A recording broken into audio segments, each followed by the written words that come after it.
बच्चों question number 26 में क्या है, किसमें क्या बोल रहा है तुमसे। इसमें बोल रहा है फाइंड द वैल्यू ऑफ के का वैल्यू निकालो। क्या करना है हमें, के का वैल्यू निकालना है so that the function F is continuous at the indicated point. ये जो फंक्शन एफ एक्स गिवन है ना बच्चे, ये x is equals to pi by two पे कंटिन्यूअस है। X is equals to pi by two पे ये फंक्शन क्या है, कंटिन्यूअस है। तो हमें किसका वैल्यू निकालना है, के का वैल्यू निकालना है। तो क्या करते हैं, अगर कोई भी फंक्शन किसी भी पर्टिकुलर पॉइंट पे कंटिन्यूअस होता है तो क्या होता है, उसका मैथमेटिकल रिलेशन क्या है। ठीक है, तो उसके लिए क्या है, सबसे पहले तो तुम ये जानो, सॉल्यूशन में हमारे पास फंक्शन है। अगर हम बोलें कि इफ़ एफ ऑफ एक्स, ये हमारे पास फंक्शन है, इज़ कंटिन्यूअस, ये क्या है, continuous at x is equals to a. अगर फंक्शन ए पे कंटिन्यूअस है तो क्या होगा बच्चे, फंक्शन का लिमिट ए पर, फंक्शन का लिमिट ए पर और फंक्शन का वैल्यू ए पर ये इक्वल होगा। यही कंटिन्यूटी का कंडीशन होता है। अगर फंक्शन ए पर कंटिन्यूअस है तो लिमिटिंग वैल्यू फंक्शन का ए पर और फंक्शनल वैल्यू फंक्शन का ए पर ये आपस में क्या होगा, इक्वल होगा। यहाँ पे क्या बोल रहा है कि जो फंक्शन है ये पाई बाई टू पे कंटिन्यूअस है। तो अगर ये फंक्शन पाई बाई टू पे कंटिन्यूअस है तो इस फंक्शन का, एफ एक्स फंक्शन का पाई बाई टू पर लिमिटिंग वैल्यू और एफ एक्स फंक्शन का पाई बाई टू पर फंक्शनल वैल्यू ये आपस दोनों में क्या हो जाएगा, इक्वल हो जाएगा। पहली बात। दूसरी बात बच्चे, फंक्शन समझो। तुम लोग के साथ प्रॉब्लम क्या होता है कि तुम लोग फंक्शन ही नहीं समझ पाते हो कि फंक्शन में क्या गिवन है। ये फंक्शन क्या बोल रहा है तुमसे, ये फंक्शन बोल रहा है कि जब x की वैल्यू पाई बाई टू के इक्वल नहीं है, ठीक है, तो एफ एक्स का वैल्यू क्या है, के cos x upon pi minus two x. कब, when x is not equals to pi by two. अगर x पाई बाई टू के इक्वल नहीं है तो फिर x क्या होगा, या तो पाई बाई टू से ग्रेटर होगा या तो पाई बाई टू से स्मॉलर होगा। एग्जैक्टली पाई बाई टू पर ये फंक्शन डिफाइन नहीं है। ये जो एफ एक्स फंक्शन है ना, एग्जैक्टली पाई बाई टू पे फंक्शन नहीं डिफाइंड, हम ऐसा नहीं बोल सकते। हम ये बोलेंगे कि एग्जैक्टली पाई बाई टू पर फंक्शन का वैल्यू क्या है, 3 है। और जब x का वैल्यू पाई बाई टू के इक्वल नहीं है, that means x is greater than pi by two और x is less than pi by to, उसके लिए एफ एक्स का वैल्यू क्या है, के cos x upon pi minus two x. ये तो बात आ गई समझ में। एक तो ये बात हो गई। दूसरी बात क्या, ये लिमिट का बात बता। अभी तक मैंने क्वेश्चन सॉल्व करना स्टार्ट नहीं किया है। दूसरा मैं तुम्हें लिमिट का बता रहा हूँ कि किसी भी पॉइंट पर बच्चे हम लेफ्ट हैंड लिमिट कैसे निकालते हैं। Left hand limit at x is equals to a पर लेफ्ट हैंड लिमिट क्या होता है, अगर हमें ए पर फंक्शन का लेफ्ट हैंड लिमिट चाहिए तो उसको हम कैसे लिखते हैं, ऐसे ही लिखते हैं ना, limit x is tending towards a minus f of x. या तो हम ऐसे लिखें, इसको क्या लिखते हैं, limit h is tending towards zero f of a minus h. ये भी लिख सकते हैं where h is greater than zero. ये क्या होता है, फंक्शन का लेफ्ट हैंड लिमिट होता है। ठीक है, अगर हम राइट हैंड लिमिट की बात करें, किसी भी पॉइंट पर फंक्शन के राइट हैंड लिमिट की बात करें तो ये क्या होता है बच्चे, अगर मैं ए पर राइट हैंड लिमिट बोलूँ तो ये होगा limit x is tending towards A plus F of x. ऐसे लिखते हैं किसी भी पॉइंट पे राइट हैंड लिमिट को।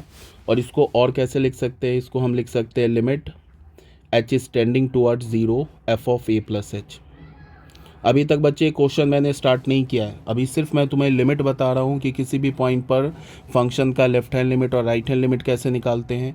और फंक्शन अगर किसी भी पॉइंट पर कंटिन्यूअस है तो उसके बीच पे मैथमेटिकल रिलेशन क्या होगा, अगर किसी भी पॉइंट पर फंक्शन कंटिन्यूअस है। देखो बच्चे, मोस्टली प्रॉब्लम क्या आती है कि कंटिन्यूटी में कोई प्रॉब्लम नहीं है, प्रॉब्लम आती है लिमिट में। हमें लिमिट निकालना नहीं आता है। अगर तुम्हें लिमिट आता है निकालना तो फिर कंटिन्यूटी आता है तुम्हें, इसलिए कि कंटिन्यूटी है क्या, लिमिट ही तो है। किसी भी पॉइंट पर फंक्शन कंटिन्यूअस है तो उस पॉइंट पर फंक्शन का लिमिटिंग वैल्यू और उस पॉइंट पर फंक्शन का फंक्शनल वैल्यू ये आपस में इक्वल होता है। तो यहाँ पे राइट हैंड लिमिट क्या होता है, where h is tending towards zero, यही होता है ना। ये left hand limit, right hand limit, ये हो गया हमारा पॉइंट नंबर 1 जो मैंने बताया तुम्हें। ये हो गया हमारा पॉइंट नंबर 2 और ये हो गया हमारा पॉइंट नंबर 3। अब पॉइंट नंबर 4 भी देख लो क्या है। अगर हमें किसी भी फंक्शन का डायरेक्ट लिमिट निकालना है, मैं लेफ्ट हैंड लिमिट और राइट हैंड लिमिट की बात नहीं कर रहा हूँ, मैं डायरेक्ट लिमिट की बात कर रहा हूँ। अगर हमें किसी भी पॉइंट पे फंक्शन का डायरेक्ट लिमिट निकालना है एफ ऑफ एक्स, ठीक है, अगर मुझे पता है कि फंक्शन एफ एक्स फंक्शन का ए पर लिमिट एग्जिस्ट कर रहा है, ठीक है, लिमिट एग्जिस्ट करेगा तो लेफ्ट हैंड लिमिट और राइट हैंड लिमिट ये तो इक्वल आएगा। तो अगर हमें किसी भी पॉइंट पर फंक्शन का लिमिट निकालना है तो उसका वैल्यू डायरेक्ट लिमिट कैसे निकालेंगे, ऐसे निकालेंगे। Limit h is tending towards zero f of A plus H. मेरी बात आ रही है समझ में? ये डायरेक्ट लिमिट का फॉर्मूला है। सेकेंड पॉइंट से लेफ्ट हैंड लिमिट निकलेगा, थर्ड पॉइंट से राइट हैंड लिमिट निकलेगा, और ये जो फोर्थ पॉइंट है इससे फंक्शन का डायरेक्ट लिमिट निकलेगा।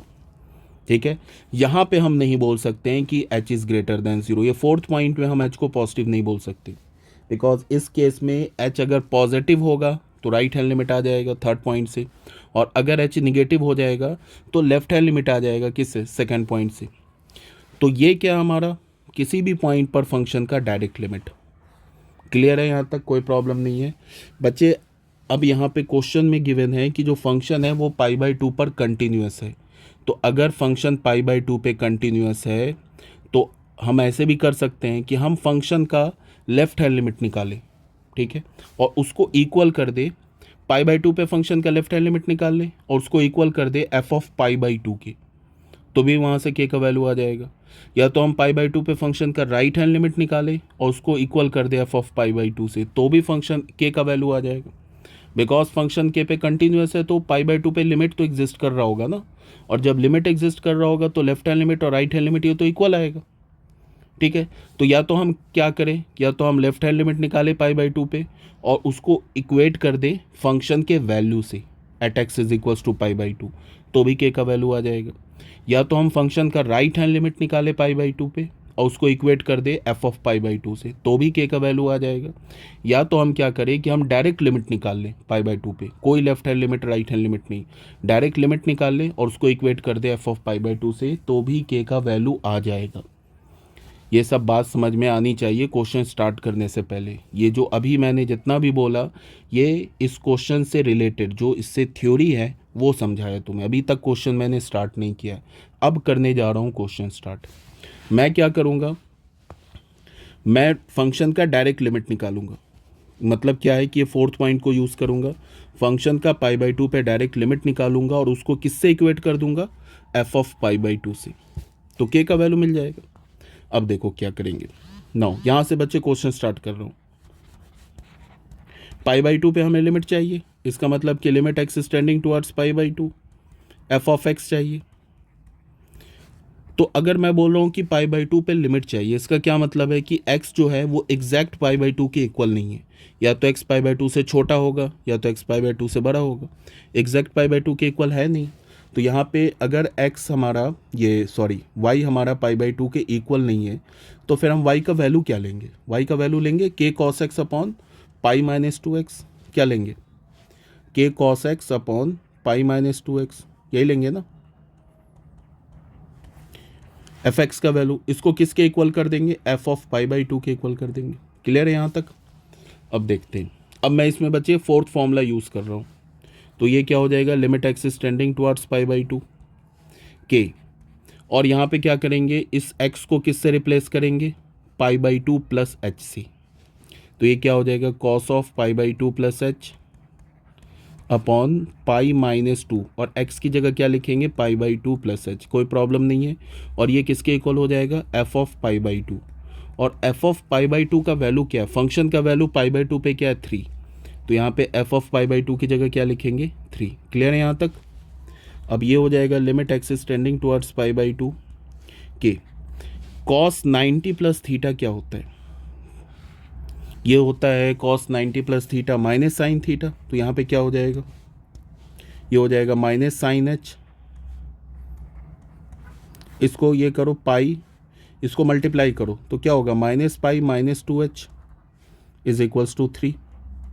तो यहाँ से क्या होगा बच्चे? Limit x is tending towards pi by two, ये क्या हो जाएगा? माइनस के साइन एच अपॉन ये पाई और ये पाई तो कैंसिल हो गया, और minus two h is equals to क्या मिला हमें? 3। क्लियर है? तो यहाँ से हमें क्या मिलेगा? ये माइनस और ये माइनस क्या हो गया? कैंसिल हो गया। के बाई टू तो कांस्टेंट है, इसे लिमिट से बाहर करो, और यहाँ पे क्या हो जाएगा? Limit x is tending towards ये हमारा जब हमने ये फॉर्मूला लगाया ना तो एच इज टेंडिंग टुवर्ड्स 0 हो जाएगा। यहाँ पे है ना एच इज टेंडिंग टुवर्ड्स 0, तो यहाँ पे क्या आ जाएगा? H is tending towards 0, H is tending towards 0, और यहाँ भी आ जाएगा एच इज टेंडिंग टुवर्ड्स 0। ठीक है, तो यहाँ भी क्या हो जाएगा बच्चे? H is tending towards 0। और यहाँ पे क्या बचेगा, साइन एच अपॉन एच। अब ये तो स्टैंडर्ड लिमिट हो गया, sine h upon h where h is tending toward 0, ये तो स्टैंडर्ड लिमिट है। इसका वैल्यू क्या होता है, 1 इज इक्वल्स टू 3। तो यहाँ से क्या हो गया, तो 1 के इक्वल हो गया। तो हमें यहाँ से क्या मिला, k/2 is equals to 3। This implies that k is equals to 6। ये हमारा आंसर हो गया। ठीक है, मैंने क्या किया, मैंने किया फोर्थ वाला रिजल्ट यूज़ किया, मैंने डायरेक्ट लिमिट निकाल लिया। तुम ऐसा भी कर सकते हो कि तुम सेकेंड पॉइंट यूज़ करो, फंक्शन का लेफ्ट हैंड लिमिट निकाल लो π/2 पे, उसको इक्वेट कर दो f ऑफ π/2 से, वहाँ से भी k का वैल्यू 6 आ जाएगा। या तो तुम राइट हैंड लिमिट निकाल लो फंक्शन का π/2 पे, उसको इक्वेट कर दो f ऑफ π/2 से, तो वहाँ से भी फंक्शन का वैल्यू मिल जाएगा। क्लियर है, आई होप ये क्लियर होगा क्वेश्चन। अगर कोई डाउट होगा दोबारा डाल देना ग्रुप में, दोबारा एक्सप्लेन कर दूंगा। अगर ये एक्सप्लेनेशन में कोई डाउट हुआ, समझ में नहीं आया, तो मुझे दोबारा ये डाउट डाल देना ग्रुप में, मैं इसका दोबारा वीडियो लेक्चर सेंड कर दूंगा। चलो फिर, ओके, थैंक यू।